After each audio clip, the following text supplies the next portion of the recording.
Bé, molt bona tarda. En primer lloc, deixeu-me que agraeixi la presència del senyor Josep Lluís Salvador, secretari d'Hisenda de la Generalitat de Catalunya. Agraeixo especialment perquè sí que és una persona, òbviament, molt ocupada, amb moltes responsabilitats en tots moments, i per tant sé que trobar un moment no és fàcil. T'agraeixo moltíssim que hagis pogut acompanyar-nos aquí al col·legi. També els companys del col·legi, el Modest Guinjoan, que és el president de la Comissió d'Economia Catalana, que organitza aquest acte, i el Jordi Angusto, conegut també, vocal de la Comissió d'Economia Catalana. De fet, avui tractem un tema dins d'aquest cicle, que són 10 temes claus per a Catalunya. Sabeu que durant aquest cicle intentem plantejar, des d'un punt de vista econòmic i el màxim d'obert i didàctic possible, els 10 temes claus que ens sembla que afronta el nostre país en aquest procés. I per tant, com a col·legi, intentem aportar al conjunt de la societat el màxim d'elements de judici objectius. Dit això, jo diria que la pregunta que comporta la conferència d'avui és prou explícita per si mateixa. No? De veritat, una hisenda pròpia abans d'un any i mig? La mateixa pregunta ja ens diu fins a quin punt estem parlant d'un tema nuclear. Probablement, dins d'aquests 10 temes claus, tots són importants, absolutament tots, per l'èxit del procés, però si n'hi ha un que seria especialment important és el tema de la hisenda. I per tant, doncs, aquest és un tema que ningú com el senyor Salvador per parlar-ne, i avui és un dia prou oportú. Res més, jo en tot cas passo la paraula a Modest per continuar l'acte, i benvinguts a tots vosaltres. Molt bé, bon vespre. Aquesta és la 7a sessió que fem en el marc d'aquest cicle de 10 temes clau per Catalunya. Per fer una mica de repàs, hem tractat repartiment d'actius i passius, viabilitat econòmica i costos de transició, Catalunya i Europa, l'ofec financer de la Generalitat, un sistema de pensions, independència i deute, i avui fem la 7a sessió d'aquest cicle, consistent en tractar la hisenda pròpia. Avanço que en la 8a sessió, que es tindrà lloc el juny, aquest mes que ve, el dia 21 de juny, ja està anunciat al col·legi, tractarem el sector bancari en una Catalunya-Estat. El tema que avui ens ocupa el tractarem de la manera que fem habitualment en aquestes sessions, és a dir, una intervenció del ponent, a qui personalment vull agrair també la seva disponibilitat i la seva amabilitat i generositat al venir a fer aquesta conferència. Fem una presentació per part del ponent de l'ordre de 40-45 minuts. A continuació, la taula i sobretot vostès tindran ocasió de fer les preguntes pertinents. L'estructura és aquesta, amb la idea que, com sempre, puntualment a 8:45, doncs tanquem la paradeta i anem cadascú cap a casa seva o cap on cadascú bonament li plagui. Sense més preludis, la presentació del ponent la farà el company i amic de la Comissió d'Economia Catalana, el Jordi Angusto. Gràcies, Modest. Degà, gràcies, Lluís, per haver vingut. Acceptat tot just, l'havien anomenat i ja li estàvem demanant a veure si vindria aquí a explicar-nos si seria veritat que faria una hisenda en 18 mesos i ràpidament em va dir que sí. Després li vam haver de canviar la data perquè la data prevista anteriorment, i ha tingut l'amabilitat també de posposar-la i de trobar-nos avui. No m'extendré.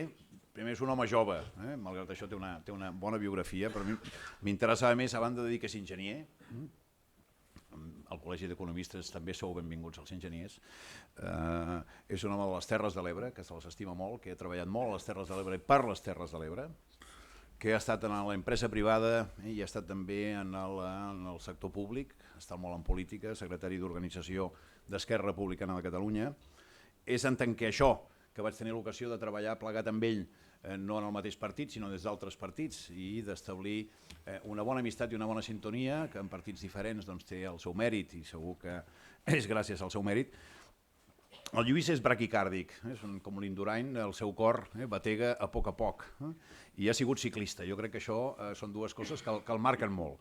És una persona que és capaç, és infatigable, no s'hiperventila, no es posa nerviós i va fent milles. és una persona que, a més, diuen que Confucio deia que tenim dues orelles i una boca per parlar dues vegades del que parlem. Generalment fem el contrari, parlem el doble del que escoltem. El Lluís té la habilitat de que escolta, no parla moltíssim, xucla com una esponja i després diu la seva. Segurament avui dirà la seva, després ràpidament va incorporar una catedràtica en el seu equip, és a dir, s'envolta de la gent necessària per poder escoltar, fer-se opinions. És tremendament treballador, és un expatriat, perquè la seva casa i la seva família la té a les Terres de l'Ebre i per tant durant 5 dies treballen aquí, però treballen no els dies sinó els dies i les nits. Tot plegat jo diria que estem en bones mans. Jo em sento molt tranquil i estic molt content, com vaig saber que ell era l'anomenat per portar aquesta complicadíssima cartera, i estem en bones mans. Estic convençut que la Durà complirà les fites, és un home de fites, i quan es posa una fita aquesta estableix els mitjans perquè aquesta sigui complible, i per tant, en fi, no sé què ens ho dirà, el que dirà segur que no és fum, i allò que es comprometi estic convençut que ho durà a terme. Per tant, Lluís, ull amb què et compromets, perquè esperarem que veritablement això ho portis a terme. Gràcies. Sempre va bé que et presenteu un amic. Així tens una bona entrada, comences a fer la intervenció una miqueta més de moral, una precisió curricular. Soc de l'Ebre, però no de Tortosa. Soc de la Ràpita, que, òbviament, el centre neuràlgic del país. Escolteu, dins del que són el conjunt de xerrades que heu exposat, em sembla que té molt de sentit, i especialment que un col·legi d'economistes ho faci d'aquesta manera, de posar-hi una mica de racionalitat, o molta racionalitat, o tota la racionalitat possible dins d'un procés polític que està carregat de sentiments, que està carregat d'emocions, que està carregat d'il·lusions de moltíssima gent d'este país que treballa en ganes de construir un futur més pròsper, un futur millor, un futur més digne per als nostres fills, per a les futures generacions. Però en tot cas, més enllà d'aquests sentiments i d'aquestes emocions, és bo introduir dosis de racionalitat. I per tant intento començar posant alguna xifra que evidencia la complexitat i la dificultat de tot allò que anem a fer en el marc d'allò que anomenem el procés. S'han fet diversos estudis per il·lustrar això que diré i no tots els estudis diuen exactament el mateix, per tant, segur que no coincideix en cap dels estudis que s'han fet, però d'alguna manera intenta ser una mitjana ponderada. La Generalitat de Catalunya, l'administració de la Generalitat de Catalunya, segons el projecte de pressupostos que tenim avui damunt de la taula per al 2016, i tot el sector públic que està vinculat a la Generalitat de Catalunya, requereix d'una despesa no financera, o requereix cobrir una despesa no financera de voltant dels 23.000 milions d'euros. Si fem una estimació d'aquells serveis mínims bàsics que avui ens està prestant l'administració de l'estat espanyol, i aquí podem incorporar elements tan bàsics i que també tractareu en futures xerrades, com és la seguretat social, són totes les prestacions derivades de la seguretat social i altres organismes similars, i altres serveis estrictament bàsics i absolutament necessaris per al funcionament ordinari i correcte d'una societat complexa com és la nostra, i requeriríem de 30.000 milions d'euros més. Per sintetitzar una xifra, el país, per a que funcioni d'una forma ordinària, mínimament ordinària, el dia després necessitem de 4.500 milions d'euros mensuals. 4.500 euros mensuals, que no en fem càrrec, que és una xifra importantíssima, una xifra de grans dimensions. Si tenim en compte que al marge d'allò que és discrecional del ministre Montoro, allò que va al marge del sistema de finançament autonòmic, allò que directa o indirectament recapta l'Agència Tributària Catalana, que en definitiva acaben sent 3.000 milions d'euros, els que tenim previstos per al 2016, dels quals hi hauríem de descomptar l'impost de patrimoni, l'impost de vehicles, que el recapta l'agència estatal i després els transfereix a l'Agència Catalana. Estem parlant de que podem disposar a les nostres mans avui d'uns 2.500 milions d'euros. Si feu números, per a passar 17 dies.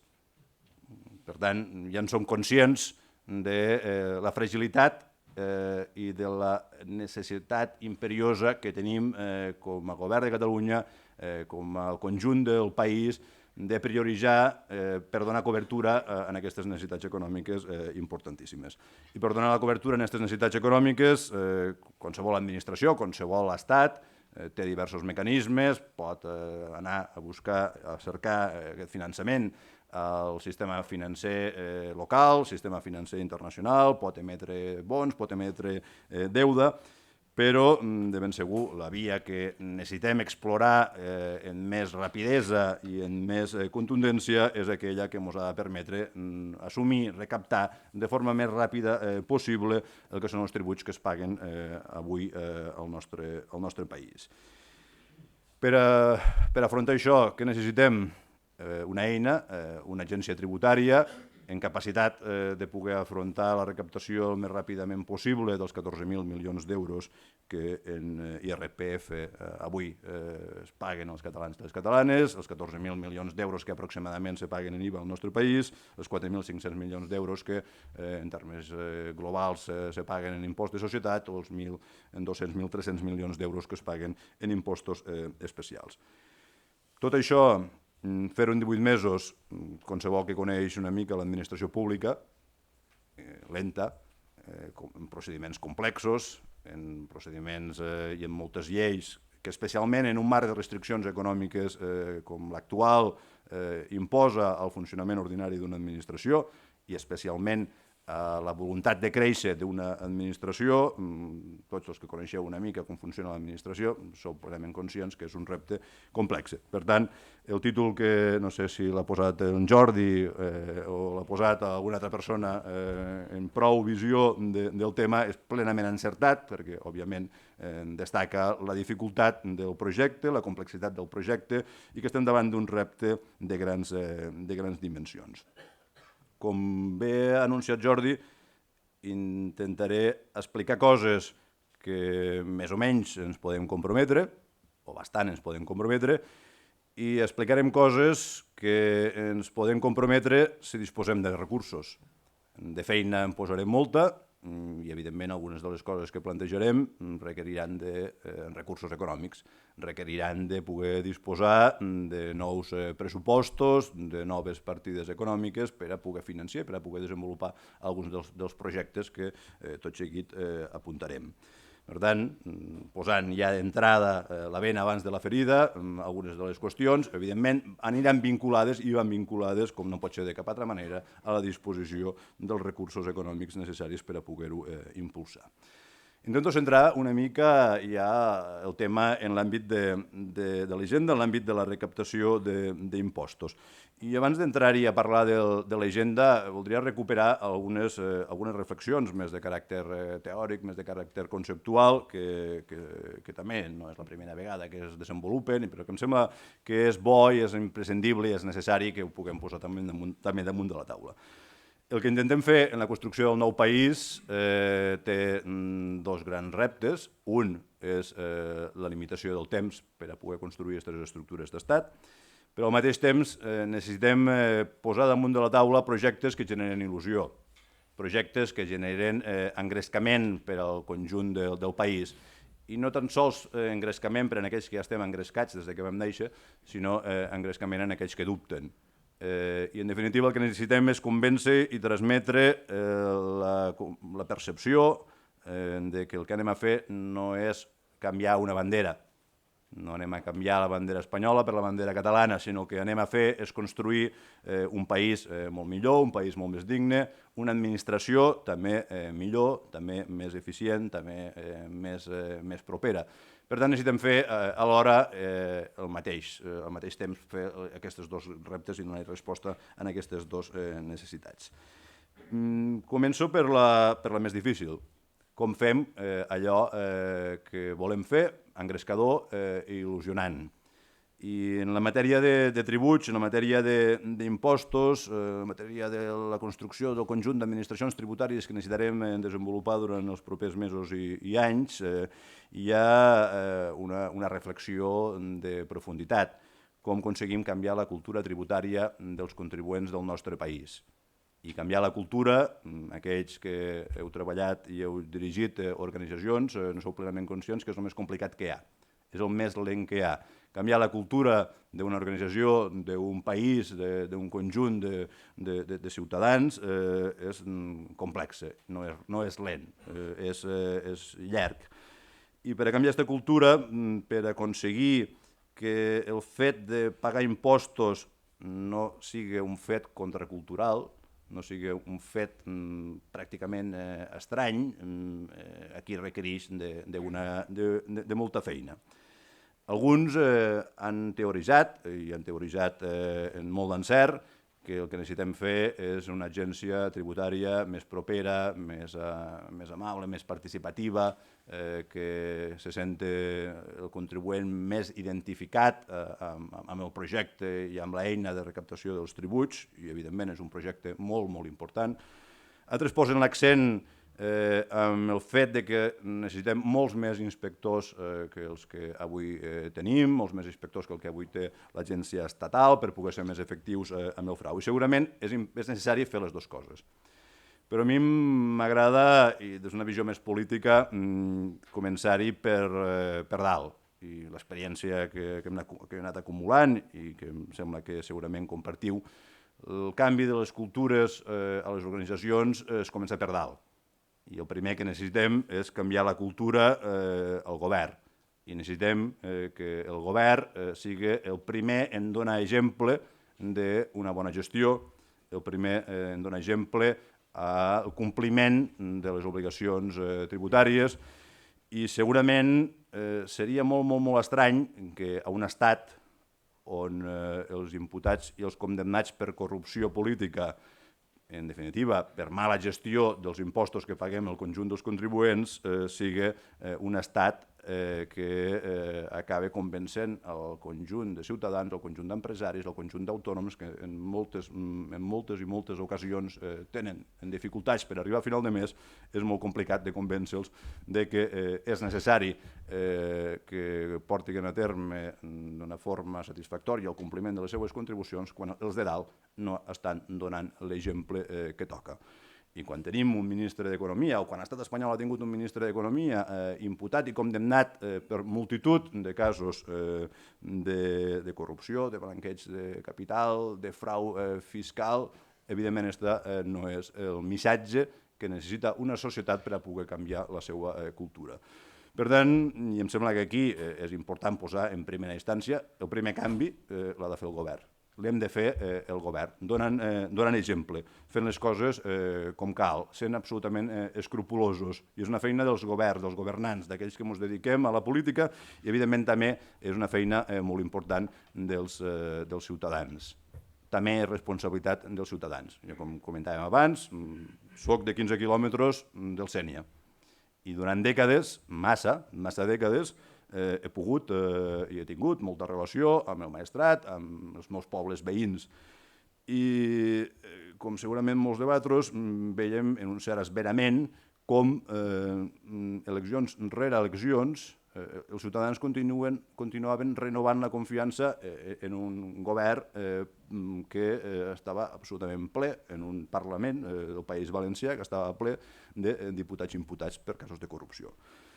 És responsabilitat també dels ciutadans, responsabilitat dels governants, però també dels ciutadans, ser capaços de ser-ne conscients que la tolerància amb la mala gestió dels impostos, ser tolerants amb la corrupció, és el pitjor servei que podem fer per a construir un país que valgui la pena i, en concret, un país on els ciutadans, on els contribuents hi acaben anant, arrossegant els peus a complir amb les obligacions tributàries que tots plegats tenim. Per tant, és la primera feina que tenim tots plegats, començar la taulada ben endreçada. I esperem, i estem convençuts, que hi ha prou consciència i prou compromís als ciutadans del nostre país com per a que el futur país que entre tots construirem serà un futur país que serà molt clar, molt net, en què les pràctiques de mala gestió dels impostos, de corrupció, no han de tenir cabuda. I a partir d'aquí el govern també té l'obligació de ser transparent, de gestionar adequadament els impostos que paguen el conjunt dels contribuents, i de ben segur que algunes pràctiques que s'han portat a terme pel govern de l'Estat durant moltes dècades i també tenim que millorar força el govern de la Generalitat, hem de ser capaços de convèncer que aquests impostos van destinats no a fer autopistes o autovies que no tenen un ús, que no tenen un retorn en la millora de la productivitat i en la millora del benestar del conjunt dels ciutadans, construint aeroports en una viabilitat molt baixa, construint AVEs que en la gran majoria de casos no és que no siguin viables, sinó que ens condemnen a unes hipoteques, a uns dèficits en el seu funcionament durant dècades i dècades. Per tant, hem de començar la casa per la teulada, corrupció zero, gestió molt més adequada dels tributs, dels contribuents, una transparència en tot el que és la gestió de les administracions públiques. A partir d'aquí, si complim això, comencem a treballar amb els següents reptes. Comencem a treballar amb els reptes de fer baixar aquesta cultura, de participar amb la contribució a través dels impostos, amb la gestió de la cosa pública. Tanco aquesta segona reflexió i intento entrar-hi ja més directament al que seria el segon repte, construir esta eina. Construir esta eina en els 14 mesos que ens queden, ja han passat 4 mesos d'una forma molt ràpida. I per a construir aquesta eina hem de fer molta feina al mateix temps. Hem de, per un costat, esgotar el recorregut de les competències autonòmiques, allò que avui ja és competencialment propi del Govern de la Generalitat de Catalunya, i al mateix temps començar a estructurar les administracions, el conjunt d'administracions tributàries, el marc legislatiu, el sistema informàtic d'allò que ens ha de donar resposta a la recaptació dels tributs que avui recapta l'Estat espanyol. A Catalunya portem dècades. De fet, jo l'any 92 vaig entrar a militar a Esquerra Republicana i la primera feina que em van encomanar va ser participar del concert, de la campanya pel concert econòmic, en aquell moment organitzava l'Àngel Colom. I des de l'any 92 que este país parlem de concert econòmic, que ens emmirallem, que ens queixem de l'espoli, del dèficit fiscal al qual ens sotmet l'estat espanyol. Però, malauradament, tot i que hem parlat molt del maltractament econòmic del nostre país, segurament no hem fet el recorregut que teníem al nostre abast en el marc de les competències que teníem i que teníem des de ja fa dècades i que tenim avui per avui. Què vull dir en això? Ja ho hem comentat en diverses ocasions. Avui tenim funcions que podríem desenvolupar directament des del Govern de la Generalitat i que continuem encarregant-les a l'estat espanyol. I això és el primer, el que necessitem poder desenvolupar, és el primer repte que necessitem impulsar, i aquí tenim un paquet de funcions que hem de portar a terme. La primera, que ja es va començar a desenvolupar per part del Govern de la Generalitat, per part de la Secretaria d'Hisenda, des de fa un parell d'anys, que és el projecte de la recaptació en executiva. Un projecte que segurament heu sentit parlar. Qualsevol recaptació d'un tribut té dos grans parts, la part voluntària, la part en executiva.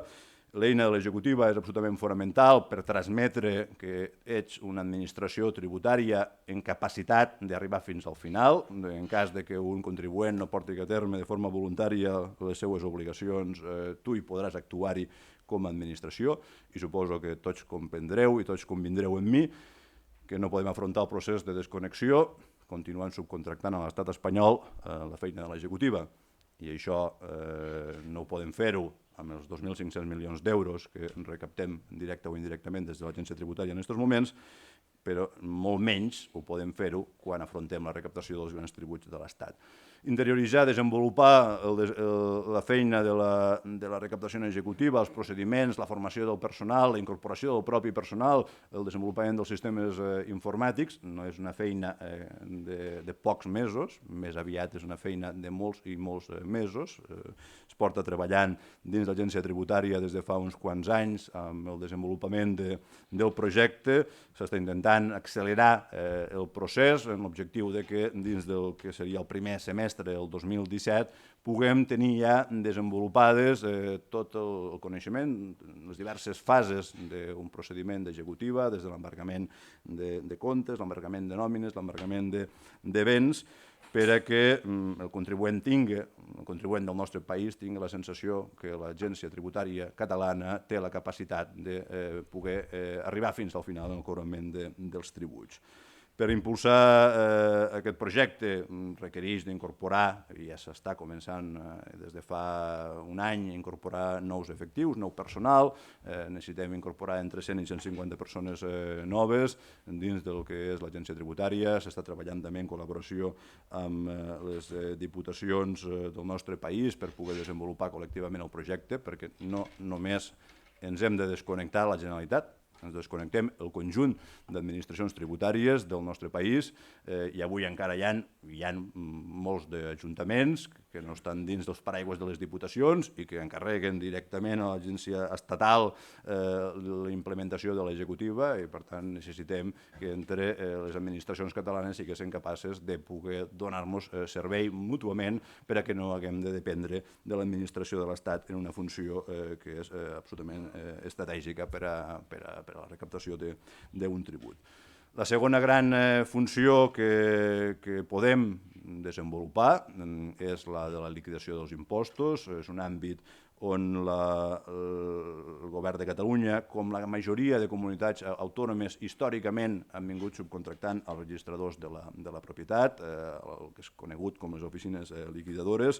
És un àmbit que són, en definitiva, funcionaris de l'Estat, els que lideren i tutelen aquestes oficines liquidadores i entenem que té lògica o que més aviat és necessari i imprescindible que en els propers mesos que tenim per davant portem a terme la internalització d'aquest servei, entre altres coses perquè si volem que el sistema i els passos que portem a terme siguin robustos i xafem en peus a terra i xafem ferm, necessitem poder interioritzar tot allò que avui estem externalitzant amb les diferents administracions de l'agència tributària, dels registradors de la propietat, en definitiva del conjunt d'organismes que depenen de l'estat espanyol. En el desenvolupament i la incorporació dins de l'agència tributària del nostre país d'aquestes dues funcions ens permet articular una primera fase de desplegament de l'agència sobre el territori. Avui l'agència catalana té una presència només a les 4 capitals de província. L'agència estatal té obertes al conjunt del país sobre una trentena d'oficines. El creixement de les dues funcions que abans vos feia referència significa la incorporació entre 400 i 500 persones dins l'agència catalana. Això vol dir passar de les 350 persones que tenim en aquests moments a unes 750-800 persones. Això significa que necessitem extressar l'organització. Aquí tenim la seva directora i ho sap perfectament, l'estrès que genera una organització passar en un període de temps tan breu de 350 persones a 750, 800 persones, a més requereix d'anar desplegant espais físics per ubicar aquest personal i qualsevol que ha treballat a l'administració obrir noves oficines, obrir nous equipaments requereix d'uns procediments de contractació complexos i llargs. I l'objectiu amb el que treballem és que durant els propers 12 mesos l'agència catalana passi de les actuals 4 seus a unes 15 oficines desplegades pel conjunt del país. Entenem que és un model que respon a una certa sostenibilitat econòmica, a una viabilitat econòmica d'aquestes oficines. Estem en un món, i especialment el tributari, que avança cap a procediments telemàtics i per tant hem de ser-ne conscients que el desplegament que hem de dissenyar avui no ha de ser el mateix que es dissenyava fa 50 anys. El món canvia, les distàncies s'escurcen, els procediments telemàtics permeten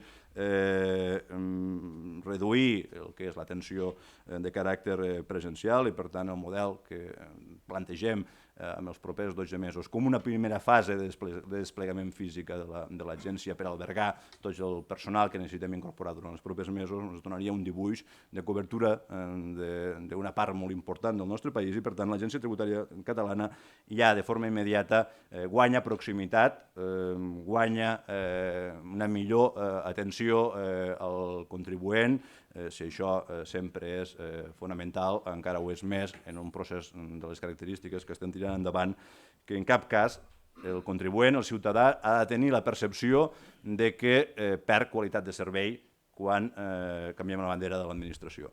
El contribuent no pot tenir la sensació de que passar a assumir funcions a la Generalitat de Catalunya significa llunyania, significa estar-hi més lluny, en definitiva, del que és l'administració que li està donant aquest servei.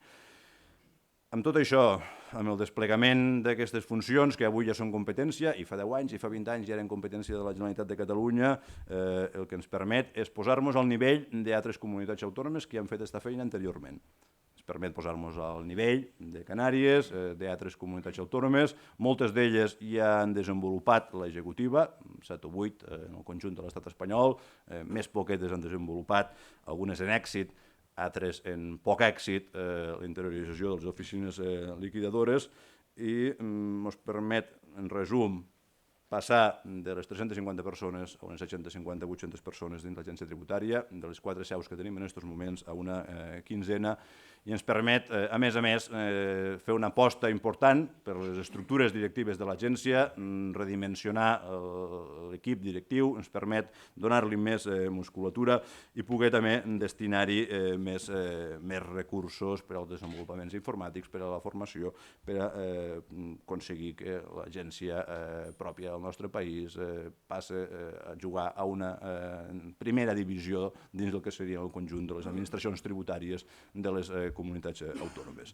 Primera divisió de les administracions tributàries de les comunitats autònomes, òbviament encara a anys llum del que seria la situació que avui té l'Agència Tributària de l'Estat, que òbviament té molts més recursos, té molta més trajectòria, ha invertit molts més milions d'euros al llarg dels anys en un dels seus sistemes d'informació i, per tant, necessitem encara portar a terme un recorregut molt important. Per tancar el marc autonòmic, el deixava per l'últim, no menys important, projecte de tributs de Catalunya, que arranca a la tardor del 2012, que s'ha anat desenvolupant durant el 2013, durant el 2014, 2015, que ha anat permetent al conjunt, a les principals administracions tributàries del nostre país, l'Agència Tributària Catalana, les 4 diputacions, l'Ajuntament de Barcelona, començar a col·laborar d'una forma estreta, a treballar en una lògica de guixeta única, intentant guanyar proximitat, millorar qualitat de servei al contribuent. Un projecte que, si voleu, és un projecte de marc autonòmic, de tall competencial autonòmic, però que no deixa de ser important i no deixa de ser estratègic, perquè si volem convèncer els que no estan convençuts del que anem a fent no es tracta simplement d'un canvi de bandera, sinó que intentem és fer una administració més eficient, més racional, guanyar economies d'escala, donar en definitiva un millor servei. La col·laboració, la coordinació, el treball conjunt de les administracions, de les principals administracions tributàries del nostre país és important. I a vegades, si ens posem a la posició, a la cadira d'un contribuent, d'un ciutadà de peu, li és complicat d'explicar-se que administracions que estem fent feines molt similars no col·laborem i no compartim espais, on no podem facilitar-li la proximitat al contribuent, i dins del marc de Tributs a Catalunya la veritat és que s'ha portat a terme una col·laboració interessant. Jo estic convençut que té recorregut en les seues dificultats, en les seues complexitats. Coordinar administracions diferents en realitats diferents sempre és difícil, però és una de les apostes importants que val la pena que posem com a exemple de que en un futur país serem capaços de construir i de gastar-nos d'una forma més eficient, d'una forma més racional, els tributs que en definitiva acabem pagant els contribuents. Col·laboració també que ens ha de permetre, a partir d'intercanviar informació a les diverses administracions. Avui compartim o podem arribar a compartir una informació més bàsica, però en un futur l'element de compartir informació ens ha de permetre ser molt més eficients amb el que és la lluita contra el frau. Avui en dia els sistemes d'informació són eines imprescindibles, eines molt útils per poder avançar cap a una de les preocupacions que segurament tots compartim, que és com reduïm el frau fiscal, una de les lacres un dels elements que, malauradament, durant els últims mesos i anys han omplert més titulars, han omplert més portades, han omplert més pàgines dels diaris del nostre país i, per tant, també és necessari i és imprescindible que des d'aquells que estem compromesos amb la construcció del futur estat català tinguem també com a bandera aquest element de referència. Passo a la segona part, passo al que seria la construcció del futur. Amb això que hem comentat, esgotem el recorregut autonòmic i, evidentment, no estem aquí per a ser com Canàries, no estem aquí només per a fer això, sinó que tenim l'encàrrec dels ciutadans del nostre país, l'encàrrec del Parlament de Catalunya, l'encàrrec del govern, de que preparem l'administració tributària catalana per a poder fer front als reptes que venen derivats del fet de passar a ser una administració de caràcter estatal. Per poder donar resposta a aquests reptes hem de treballar-hi en molts de fronts. Alguns podem fer un recorregut més complet, altres no tant.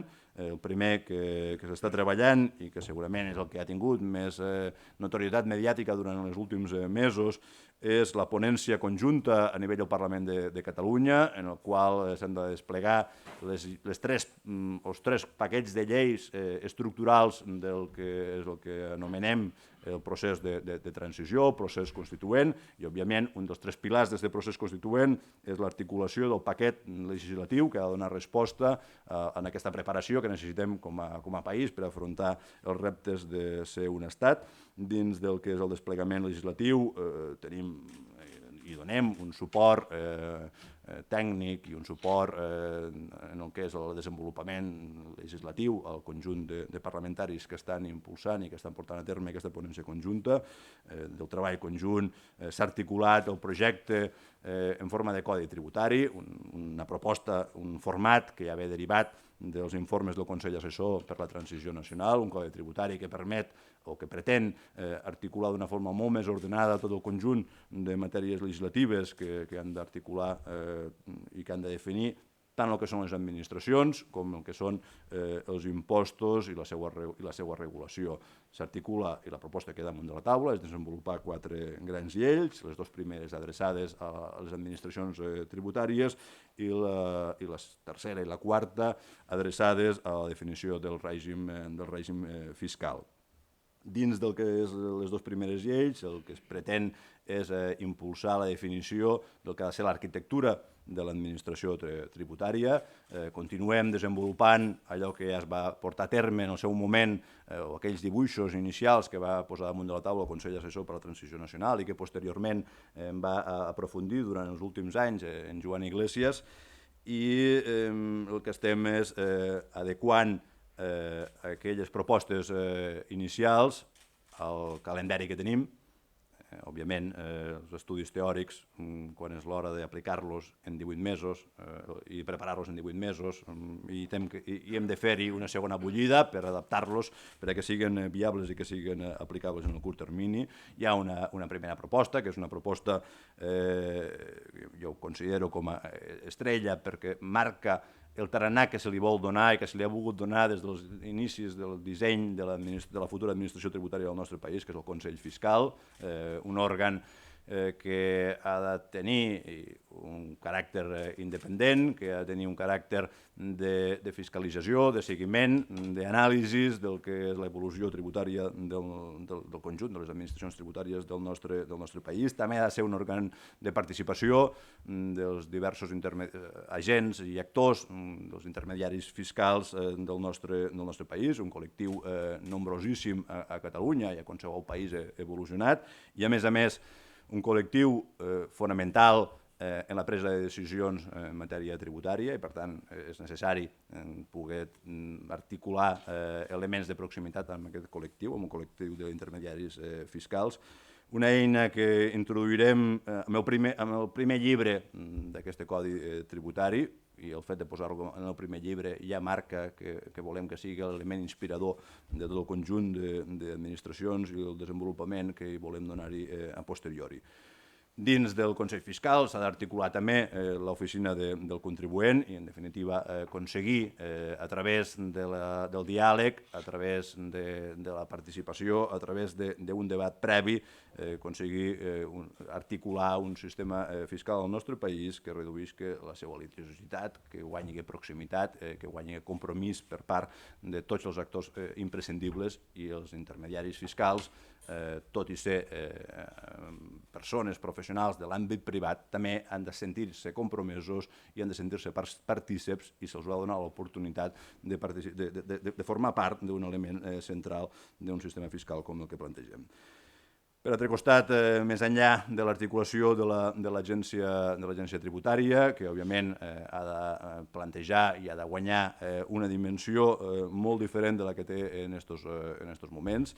L'actual agència tributària naix el 2008, naix en el desplegament de l'actual Estatut d'Autonomia, a l'article 204, que determinava la voluntat, la vocació en aquells moments d'estructurar un consorci entre l'agència estatal i l'agència catalana, impulsada pel conseller Castells, en una lògica federal, que segurament tenia més sentit en aquells moments que 7 o 8 anys després. El temps al nostre país ha passat i ha canviat molts de paradigmes. El 2008 s'aprova l'agència en aquesta vocació de construir aquest consorci. El propi article 204 de l'Estatut d'Autonomia es plantejava que en un termini de 2 anys s'havia de portar a terme aquest consorci. Com suposo que haureu notat, el consorci no ha acabat arribant mai, com molts i molts dels compromisos que en el seu moment se van reflectir a l'actual Estatut d'Autonomia per part de l'Estat espanyol. De ben segur estem com estem i hi ha hagut durant aquests últims anys una desafecció profunda per part de molts dels ciutadans del nostre país respecte a l'estat espanyol, entre altres coses per la falta de compliment dels compromisos per part de l'Estat i posteriorment per les actituds agressives del Tribunal Constitucional al respecte del nostre país. Tot i això, s'estructura l'agència amb una finalitat concreta, aquella finalitat no s'acaba desenvolupant. Avui tenim una agència que és la que ens permet desenvolupar, que ens permet continuar construint, ens permet en aquests moments interioritzar totes aquestes funcions que avui ja són competències nostres, i és sobre l'estructura que ha de bascular fonamentalment el creixement de l'agència, de la futura administració tributària de la futura república del nostre país. Articular aquesta agència ho podem fer-ho des de moltes perspectives. Les propostes que hi havia damunt de la taula i que em sembla que són positives i continuen mantenint tota la vigència és de dividir el que són les estructures que en aquests moments formen part de l'agència estatal, separar tot el que fa referència a duanes, separar tot el que fa referència al cadastre i crear 3 estructures en lloc d'una que en aquests moments desenvolupa el propi estat espanyol. A partir d'aquí, alguns dels estudis que s'han elaborat sobre una futura agència de duanes hem de continuar articulant i anar més enllà, i hem de portar a terme durant els propers mesos plans de transició de com serem capaços, el futur estat català, de donar resposta de forma continuada, sense cap tipus de disrupció, a un servei tan fonamental com és el control duaner.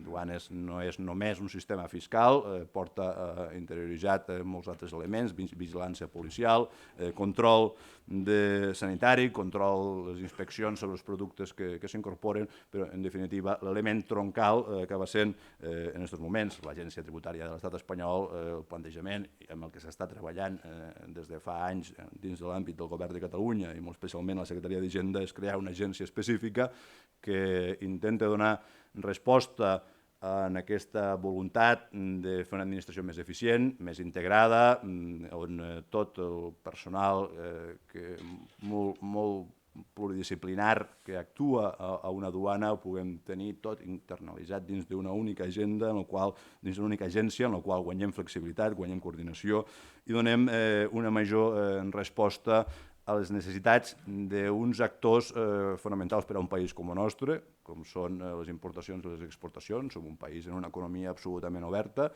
on una part molt important de la nostra economia, el nostre producte interior brut, està vinculada al mercat, a l'economia internacional, i per tant és prioritari que un govern com el nostre, que un país com el nostre, hi posa molta atenció a tenir organismes eficients, competitius, que facilita que quan una empresa internacional ha de decidir si importa o exporta als seus països a través d'un port o d'un altre, evidentment i tinguem capacitat de guanyar-hi competitivitat en aquest àmbit.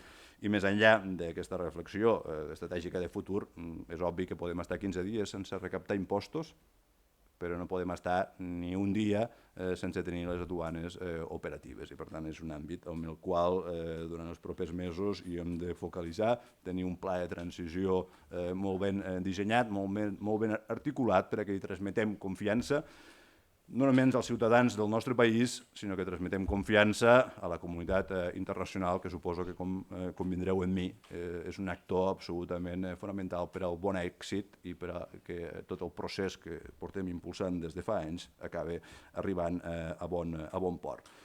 Una altra reflexió sobre un àmbit que us pot semblar més col·lateral, però que no deixa de ser també central d'un sistema tributari, que és el cadastre, la necessitat de tenir ben articulades les valoracions de les propietats immobiliàries del nostre país. Les valoracions del cadastre estan detrás pràcticament de tots els tributs, de l'impuls dels que tenim i desenvolupem en aquests moments, com un impost de successions, qualsevol transmissió patrimonial de porta a terme hi ha una valoració d'aquell bé, i per tant tenir articulat un sistema operatiu, un sistema modern, un sistema eficient de valoracions, no com l'actual, que segurament és francament millorable, i que aquesta estructura, aquesta organització, aquest organisme o agència que es proposa també l'hem de començar a desenvolupar, no tan sols des de l'àmbit teòric, sinó començar ja a concretar en plans de transició, en plans de com assumirem i afrontarem una valoració que no és tan crítica com les duanes, però que no deixa de tenir la seva importància estratègica per a que un sistema fiscal, per a que una organització complexa i moderna com és la catalana tingui un funcionament adequat. En aquest àmbit, també els estudis que es van plantejar i que estem continuant desenvolupant en aquests moments també identifiquen espais de millora i de recorregut a partir de la coordinació més eficient de tots els actors que basculen a l'entorn de la identificació de les propietats, de la definició dels drets i les càrregues sobre les diverses titularitats, una valoració activa i eficient, i també és un àmbit on tenim força recorregut a portar a terme en el guany d'eficiències.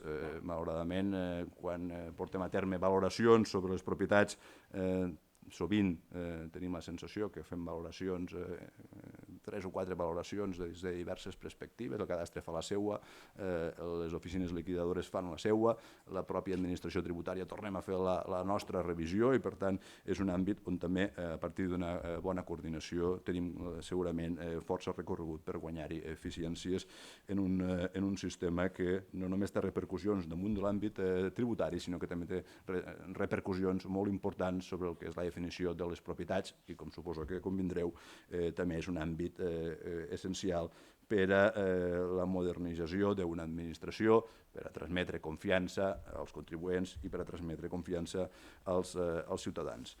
Seria el més essencial. A partir d'aquí segur que us podeu imaginar que ens queda moltes coses més a explicar. Hem de ser capaços d'afrontar els convenis internacionals.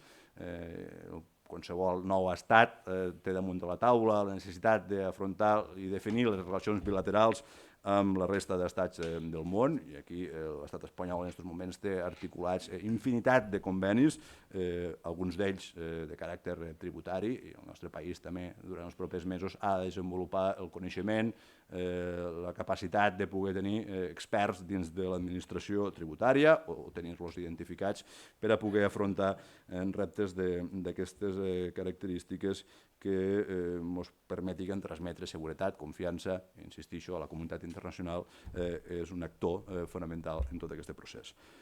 Acabo en una reflexió que sempre es posa damunt de la taula quan fem xerrades d'aquestes característiques i que acaba sent la principal preocupació de totes les persones que acaben escoltant, que és, bé, quan tingueu això, és molt complicat, és molt difícil, intentarem fer-ho i crec que ho podem fer-ho, i puc fins i tot afirmar-ho que el govern serà capaç de donar el compliment a la pregunta que fèieu, però la pregunta que sempre acaba posant-se damunt de la taula és dir, a partir de llavors què? A partir del dia que tingueu l'eina construïda, a partir del moment que el govern de Catalunya estarà preparat per a poder donar resposta al repte de recaptar tots els tributs, com resolem el conflicte que se li plantejarà a un contribuent, que se li plantejarà a un empresari, de si ha de pagar a l'administració catalana o si ha de pagar a l'administració espanyola. Jo no tinc la bola de vidre, com segurament no la teniu ningú de vosaltres, i per tant fer afirmacions categòriques en aquest àmbit és impossible o és poc recomanable. Però en tot cas el que sí que podem i ens agrada fer és transmetre una voluntat, un tarannà, que és el que sempre hem arrossegat els catalans i les catalanes des de fa molts i molts de segles, que és la voluntat del diàleg, que és la voluntat de seure a una taula, que és la voluntat de resoldre els conflictes de caràcter polític d'una forma civilitzada. I segurament la confiança que podem tenir els que som aquí en que l'altra part ocupa la seva cadira i que l'altra part estigui disposada a parlar, a dialogar, és baixa. I segurament els exemples que hem rebut durant els últims 300 anys per part de l'estat espanyol és que la seva predisposició a seure a una taula, a dialogar i a resoldre els conflictes democràtics, els conflictes polítics per la via democràtica, no és gaire elevada. Tot i això, hem de persistir, hem d'insistir en que la vocació dels catalans i les catalanes és solucionar això entre governs, solucionar tots els dubtes a partir del diàleg i la negociació i no traslladar els conflictes polítics ni a les empreses ni als contribuents. I que, per tant, el diàleg entre els governs ha de ser, amb la tutela de la comunitat internacional, ha de ser l'eina, el mecanisme que ha de resoldre a partir de quin dia es paguen impostos a una administració i a partir de quin dia es paguen impostos a una nova administració emergent. Els incentius del govern espanyol per a seure a una taula podeu tenir la sensació que són pocs, però segurament en algunes de les conferències o de les intervencions que teniu programades es posaran algunes pistes damunt de la taula. Evidentment hi ha una divisió d'actius i passius que s'haurà de portar a terme, que el govern de l'estat espanyol tindrà força incentius per a seure a una taula i intentar arribar a un acord amb la futura administració del nostre país per a que assumim una part dels seus passius.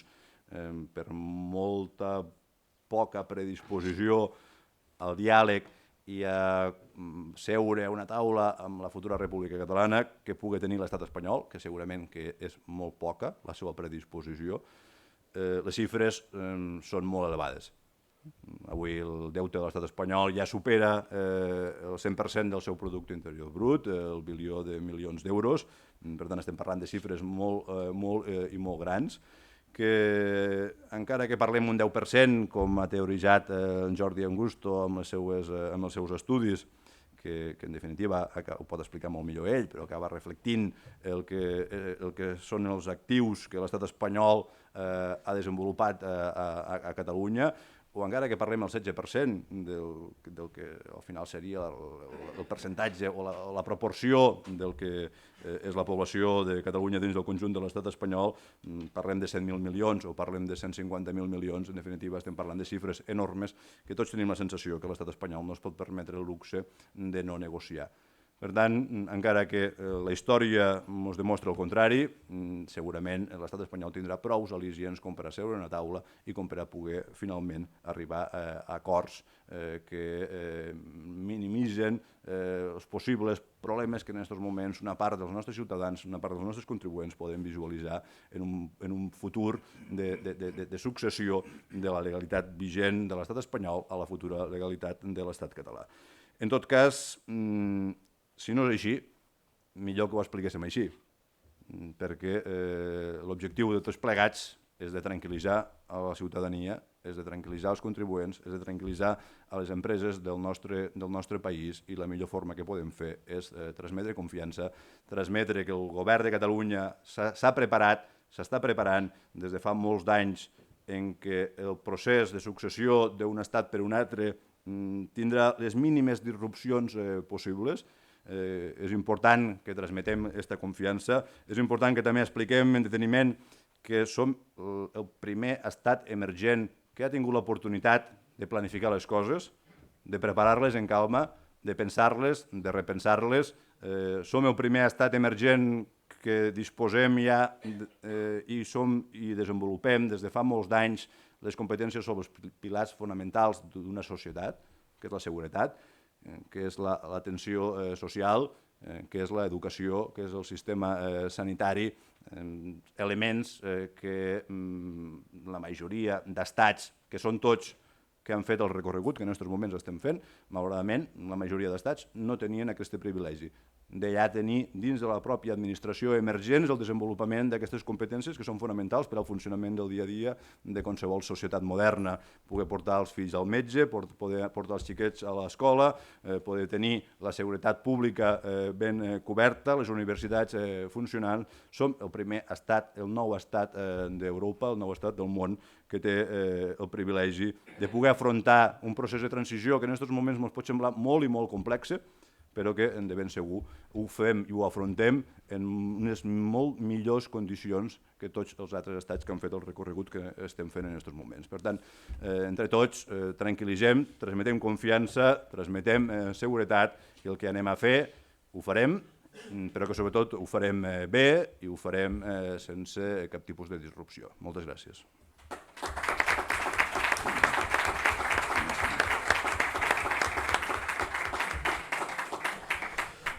Molt bé, moltes gràcies, senyor Salvador. Passem al torn de preguntes. Fer el recordatori habitual de demanar brevetat, a ser possible, evitar exposicions llargues i concentrar-se en la pregunta per donar cabuda a les màximes intervencions possibles. Primera. Dieu el nom de la persona que intervé, si us plau. Llum, si us plau, de la sala.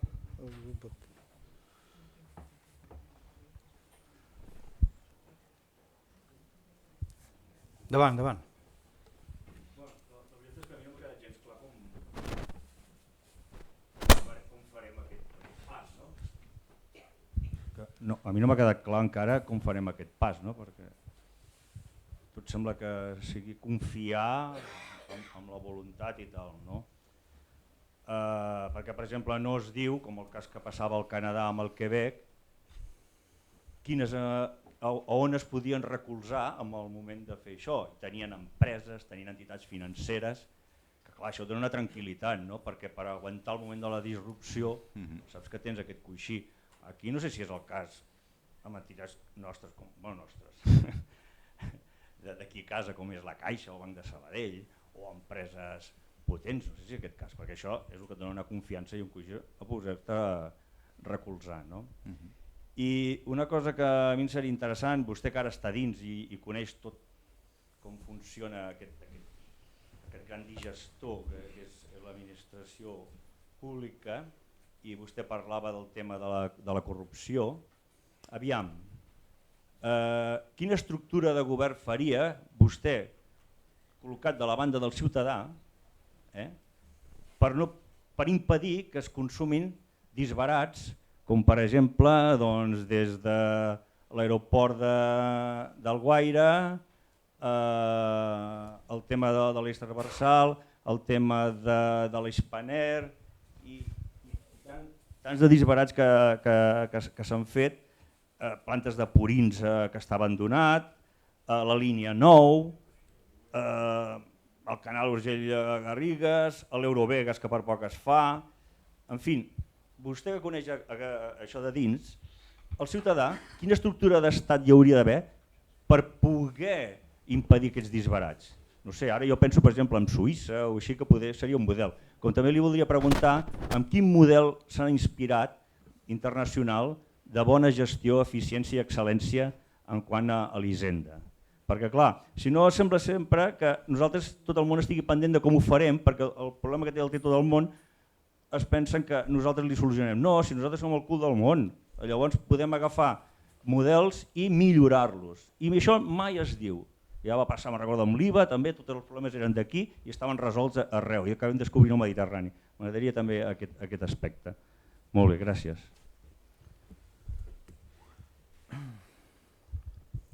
Intento respondre de forma sintètica, tot i que el que ho ha apuntat dona per estar un parell d'hores xerrant.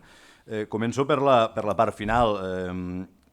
Sembla que teniu una mica més enrere assegut el Joan Iglesias. Si alguna cosa hem aconseguit fer o s'ha fet durant aquest període, i que insistixo, hem tingut temps de preparar-nos, d'estudiar, de reestudiar, és poder mirar el que s'està fent i el que s'ha anat fent en molts altres estats, en cadascun dels àmbits, i per tant a la pàgina web de la Generalitat hi podrà trobar-hi molts d'estudis penjats a la web de cadascuna de les subadministracions o administracions que necessitem impulsar de cara a futur, fent processos de benchmarking, mirant el món, que és el que s'està fent, les bones pràctiques que s'han portat a terme. Per tant, si té curiositat, podrà passar-se unes quantes setmanes llegint. Jo vaig passar unes quantes setmanes des del juliol fins als Nadals portant a terme una lectura detallada de tots els informes que hi ha allà penjats, i segur que l'il·lustraran molt i donaran moltíssima informació.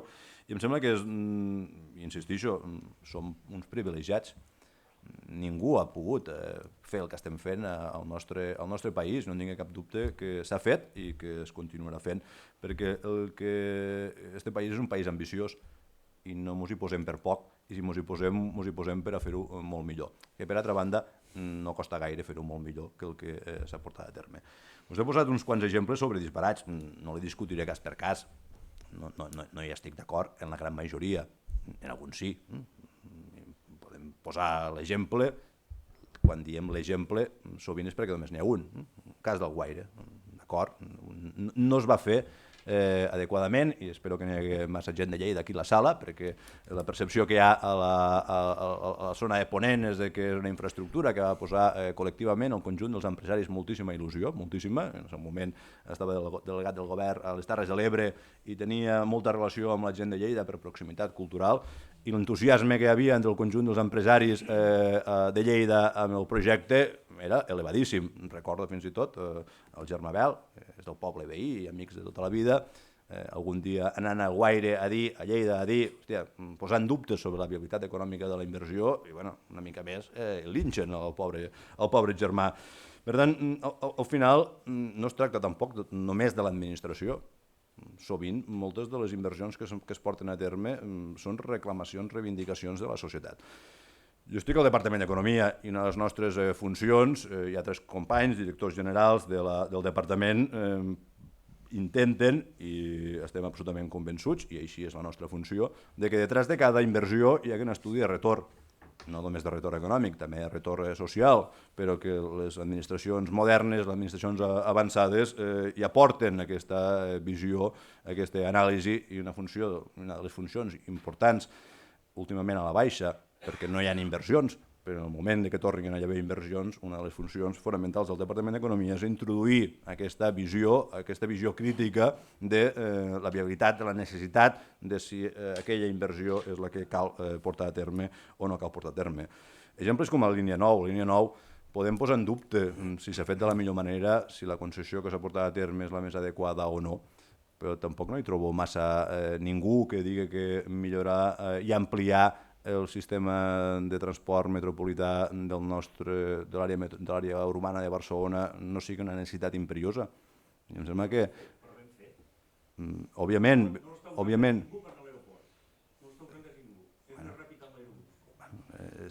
segur que tot és interpretable i analitzable, però segur que quan la línia estigui desenvolupada podrem portar a terme, els experts podran portar a terme un debat molt més intens. De totes maneres, al govern de Catalunya han passat governs de tots els colors i jo no tinc la sensació de que l'herència de tots els governs que han passat al nostre país no hagi estat francament per damunt de la mitjana del conjunt del nostre entorn geogràfic. Jo no m'he sentit en absolut decepcionat pel que han fet els diversos governs. Segurament podrem queixar-nos de que ens fa falta moltes inversions. Estarem d'acord en que hi ha inversions que es podien haver fet millor, però no crec que la percepció del conjunt dels país sigui que a Catalunya s'hagin fet milers i milers de quilòmetres d'aves que no tenen cap tipus de viabilitat. Estem convençuts que els 58 aeroports que hi ha a l'estat espanyol, molts d'ells en la situació del Guaire, la gran majoria d'ells en situació del Guaire, a Alemanya n'hi ha 34 aeroports. Estem convençuts que els 10.000 quilòmetres d'autovies que es van portar a terme durant la dècada dels anys 2000 a l'estat espanyol cap a Catalunya, aquí haguessin fet actuacions similars a les que s'han portat a terme a l'estat espanyol. Per tant, salvant qualsevol posicionament ideològic respecte a la relació entre Catalunya i Espanya, em sembla que tot és millorable i Catalunya hem de millorar i hem de ser molt autocrítics, però estem a anys llum de la cultura de les gestions d'inversió que s'han portat a terme per part de l'estat espanyol, i si no ho pregunteu als alemanys, que em sembla que tenen una visió extremadament crítica. Com se soluciona tot això? Transparència, sobretot. Transparència, ensenyar els números, explicar les coses. Això és la societat actual, les administracions actuals. Hem començat a guanyar cultura en transparència, ens queda molt de recorregut i estic convençut que a partir del moment en què poses les cartes damunt de la taula i expliques allò que s'està portant a terme d'una forma transparent als actors de la societat civil i als contribuents, abans de portar a terme les inversions, les acabes portant a terme d'una forma molt més racional i molt més sensata.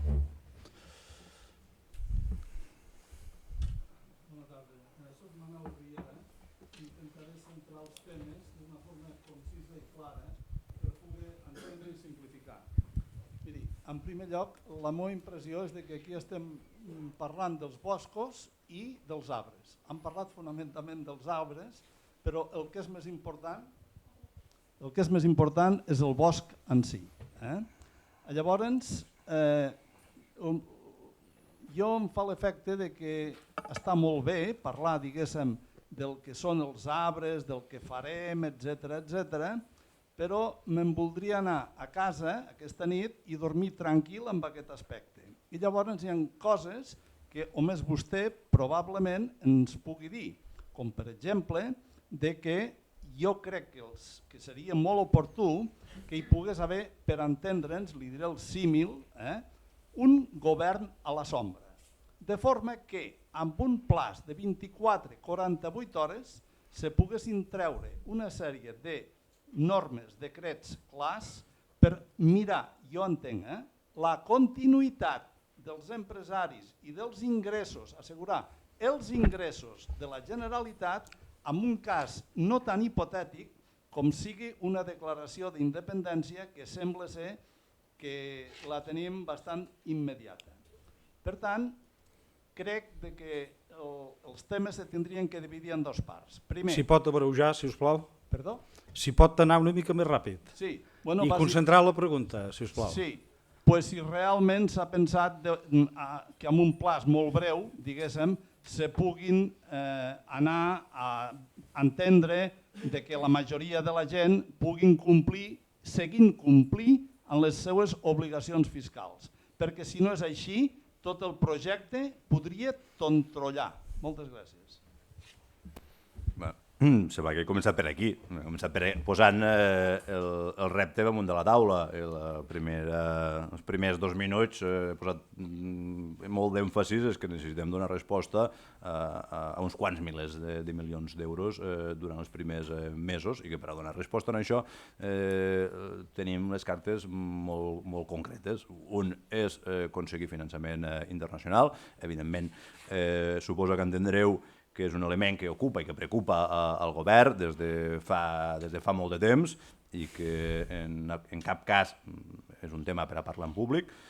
Dos, el que sí que podem parlar en públic és com escurcem el termini, el temps, el gap entre que una administració catalana està plenament en funcionament, i això és el que s'està treballant i s'està treballant en tota la intensitat, I més enllà del que és la feina que fem a l'entorn de l'administració tributària de Catalunya, em sembla que també és bo, i em sembla que amb la feina que portareu a terme des del col·legi ne donareu prou difusió, de que tenim dues estructures dins del govern de Catalunya actual, una liderada pel Viver Pixunyer i l'altra liderada pel Josep Maria Reniu, dues persones d'absoluta solvència i reconeixement al nostre país que estan impulsant la definició de tot i cadascuna de les coses que són necessàries per afrontar una transició nacional en les perfectes condicions, una feina que és absolutament meticulosa, que és prou coneguda i que entra en un nivell de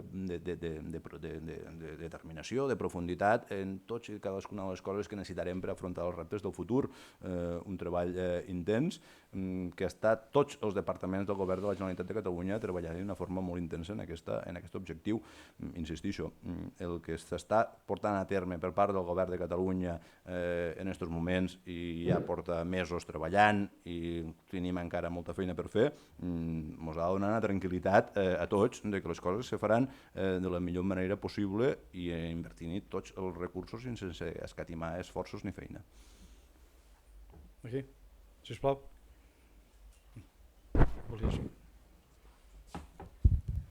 Sí, jo voldria més aviat fer una pregunta concreta en el sentit de creu que és possible que la hisenda pròpia que desitgem funcioni sense un banc públic que en definitiva és el que recollirà tots els impostos que continuarem treballant, vulguem o no, a través de l'empresariat, perquè fins ara els empresaris són els que estan recaptant directament. I l'IRPF ja sabem com ho fem els privats, no? Però la pregunta és, no he sentit cap referència al banc públic.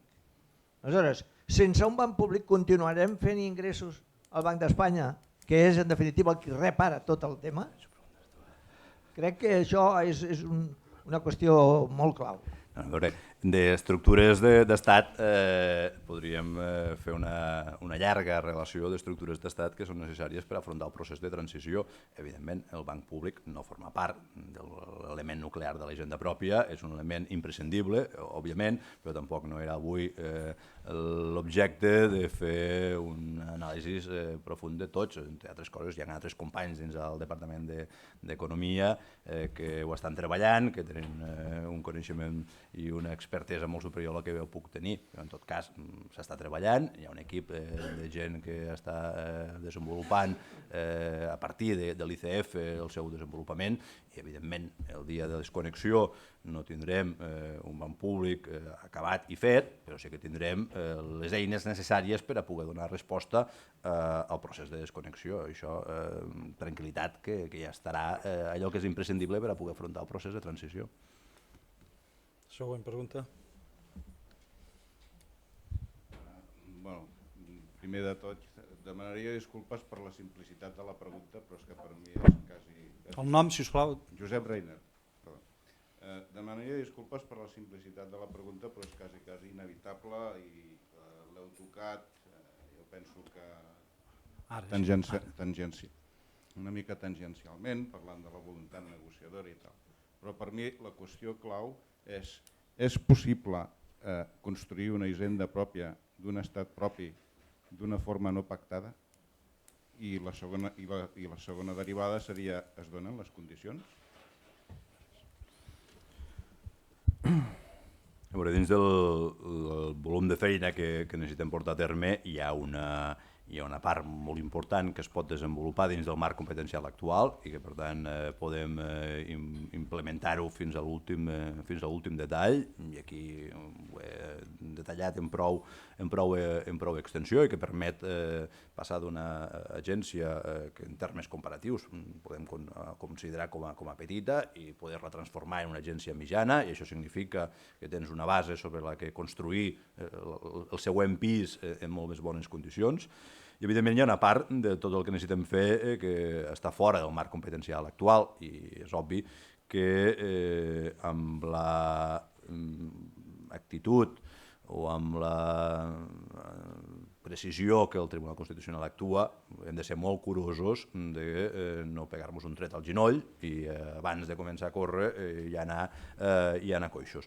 Per tant, hem de ser curosos, ho serem, tenim molt de recorregut dins del marc competencial actual, podem donar-li molt més gruix a l'agència, podem tenir-la molt més preparada per afrontar els reptes de futur, podem desenvolupar tot un treball que en l'àmbit dels sistemes d'informació, que m'ho he saltat perquè el temps que m'havia suggerit ja estava més que sobrepassat, que ens pot permetre i ens permet anar desenvolupant una part molt important del sistema d'informació del que anomenem l'ESPRIU, el programa que ha de donar resposta a la recaptació de tots els tributs, una part molt important que és compatible amb les actuals competències. Hi ha una part molt important que és conciliable per a recaptar un IRPF com per a recaptar un impost sobre estades turístiques.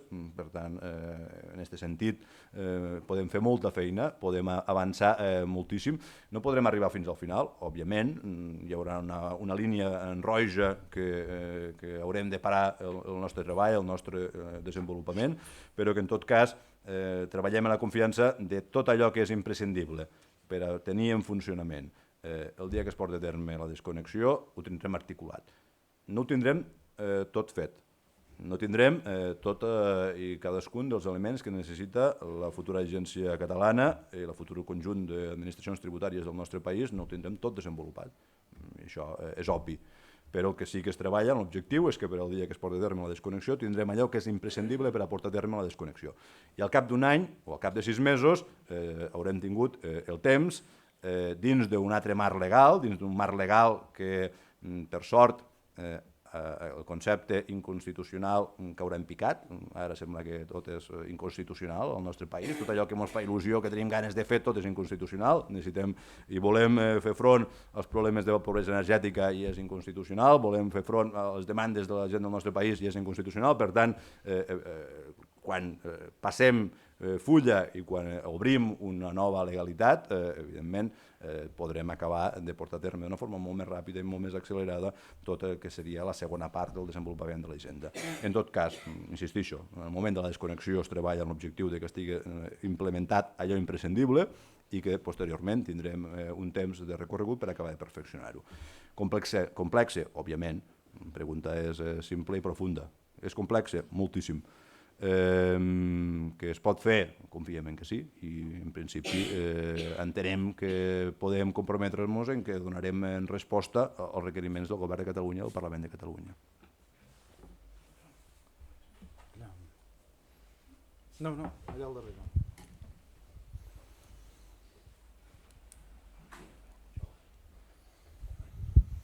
Bueno, jo soc Víctor Costa i m'agradaria fer-li dues preguntes. La primera és, en cas que el diàleg i els al·licients no siguin suficients, quin és el pla alternatiu en aquesta desconnexió amb l'estat espanyol, una mica en la línia del que estava comentant, quan hi ha aquesta línia vermella, què es fa exactament si no funciona el diàleg? I com s'ha vist fins ara, la postura és l'immobilisme. I la segona pregunta és com es convenç a tota aquella gent que en el moment que ha de decidir entre pagar els tributs a la hisenda catalana i a l'espanyola, decideix que prefereix pagar-los a l'espanyola.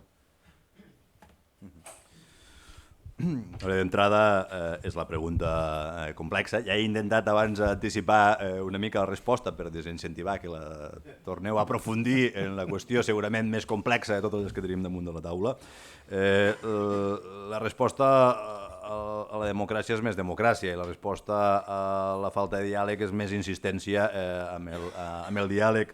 Els catalans i aquest procés hem entrat en aquella fase del tenim pressa a començar a ser-ne conscients de la complexitat de la matèria que estem portant entre mans i això ens ha donat i ens està donant al moviment independentista més perspectiva, més maduresa, més racionalitat i això també és fonamental. Per tant, davant de la manca de diàleg, insistirem en més diàleg. Davant de que ens prohibeixen o no ens permeten fer un referèndum, insistirem i demanarem una vegada i una altra un referèndum. Evidentment, la nostra feina és continuar avançant i és construir les alternatives. Quina és la millor alternativa per a totes les preguntes que fer? És tenir l'agència el més avançada possible, tenir l'eina el més prefigurada possible i el més articulada per a donar respostes a les preguntes que fes. Què podem fer quan un contribuent no vol pagar a l'administració catalana? Tenir una agència ben articulada, ben equipada d'inspectors i sobretot transmetre el convenciment que quan fem el pas la comunitat internacional i la societat catalana ha d'estar absolutament convençuda que això ja no té punt de retorn. A partir del moment que la gran majoria tingui el convenciment de que això no té punt de retorn, a uns els agradarà més, als altres els agradarà menys, però arribarà un moment que tothom arribarà al convenciment de que això no té punt de retorn. I jo, en una vida anterior, m'he dedicat a dirigir campanyes electorals i, per tant, he fet treballs de demoscòpia molt aprofundits. Hi ha una realitat que és important que siguem capaços de transmetre. Hi ha un element que és el temps, que és imparable, i és el canvi generacional, que és imparable. I quan analitzes la piràmide de la societat catalana per franges d'edat, i veus que quan analitzes la franja de 60 anys cap amunt, el sí és un 40, el no és un 60. I quan analitzes la franja d'edat inferior als 40 anys, el sí és un 60 i el no és un 40. I això ja fa anys que es manté, no és flor d'un dia, no és flor de la joventut que té més ganes de canviar les coses. Això és un procés que s'ha consolidat i que s'està madurant. I que el relleu generacional mos porta on mos porta. I al final, analitzant la piràmide d'edat i el posicionament respecte al sí i respecte al no del conjunt de la societat catalana, només pel pas del temps mos porta a una situació absolutament irreversible.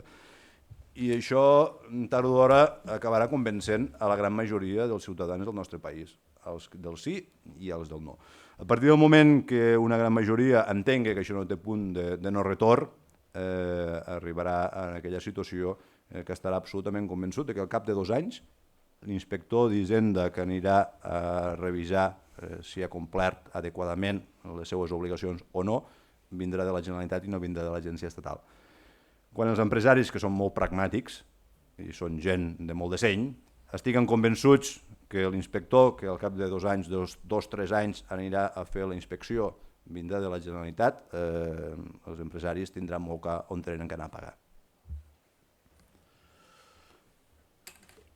L'última pregunta, si de cas després, Jordi, tu també, una altra, i tancarem.